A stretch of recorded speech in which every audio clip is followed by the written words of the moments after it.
Vi skal undersøge fattigdomsdebatten i Storbritannien og England, og det vi undrer os over, det er, hvordan det kan være, at Danmark har en skrappere fattigdomsgrænse end Storbritannien, når vi faktisk har færre fattige. Vi vil undersøge det ved at kigge på forskellen mellem den danske og britiske fattigdomsdebat. Og det vil vi gå ind i ved at se på den kontrovers, der er omkring, hvorvidt der er fattigdom, altså ja nej, men også en diskussion af inden for dem, der anerkender, at der er fattigdom, om hvem som er fattige. Og det vi gør, vi først at kigge på Storbritannien, hvor vi kigger på to sfærer. Sfæren af organisationer og så den videnskabelige debat. Inden for organisationerne har vi allerede foretaget en testundersøgelse, hvor vi kan se, at det er domineret af fagforeninger, regeringen, forskellige internationale NGO'er, og så nogle private funds og organisationer, som har forbindelse til virksomheder. Der er også en del kirkelige og kristne organisationer involveret. Og vi kan se, at debatten allerede nu, gætter vi på, at debatten er domineret om begreber som død, men også fuel poverty, altså brændstofsfattigdom, børn, familier. Hvis vi går over til den videnskabelige sfære, har vi endnu ikke kortlagt den, men vi er interesseret i den, fordi England er det land i verden, hvor man første gang laver en fattigdomsgrænse i starten af 1900-tallet. Det er Rowntree, som foretager den, og senere bliver Townsend en rigtig stor fattigdomsforsker, som vi senere vil se også har forbindelser til den danske videnskabelige debat om fattigdom.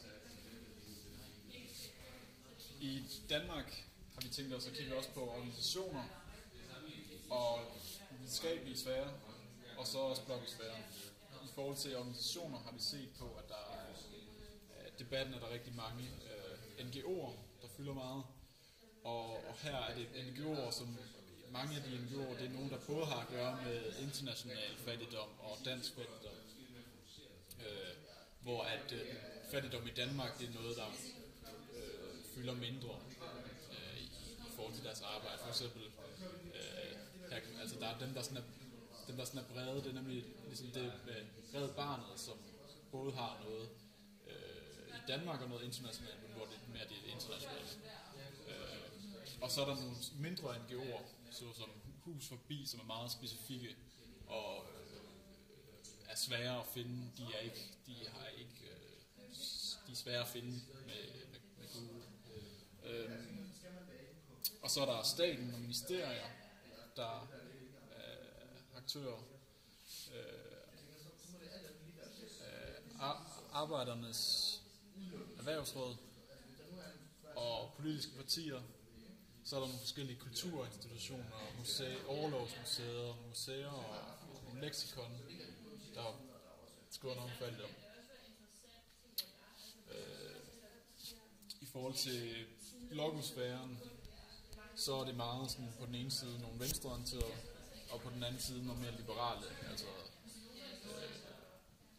altså sådan meget østlem over for Jørgen B. Olsen, og Cepos over for Sevilla og forskellige. Og blogosfæren,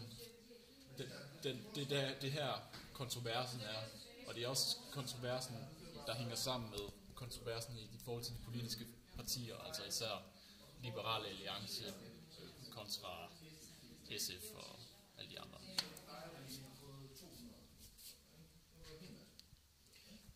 Den videnskabelige debat har vi endnu ikke kortlagt, men vi har noget viden på forhånd om den. Og vi ved, at den man kan sige rent sådan historisk udspringer den fra KU Sociologi, hvor der er mange af dem, som skriver om fattigdom i dag, der faktisk er uddannet. Eller både af de gamle og de unge. De sidder så mange forskellige steder, men primært er de situeret på Københavns Universitet, Sociologi, på RUC og Aalborg Universitet. Så er der en del, der sidder og skriver på SFI.